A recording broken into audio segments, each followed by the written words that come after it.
Right the following set in listing method or roster method. तर listing method और roster मेथडमध्ये set write करण्यासाठी सगळ्यात पहिले सेटला कॅपिटल लेटरमध्ये नाव द्यायचं असते आणि त्याचे एलिमेंट कर्ली ब्रॅकेटमध्ये लिहायचे असतात. सगळे एलिमेंट लिहिणं गरजेचं आहे. त्याचा ऑर्डर मागे पुढे झाला तरी चालतो, पण एक एलिमेंट एकचदा लिहायचा असतो आणि प्रत्येक एलिमेंट नंतर कॉमा देणं गरजेचं आहे. Example 1, set of even numbers.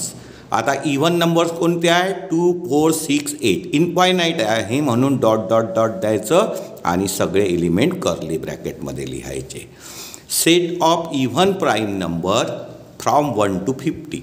आता इव्हन प्राईम नंबर एकच आहे, तो म्हणजे 2 आणि बाकी सगळे ऑड आहे म्हणून कर्ली ब्रॅकेटमध्ये 2.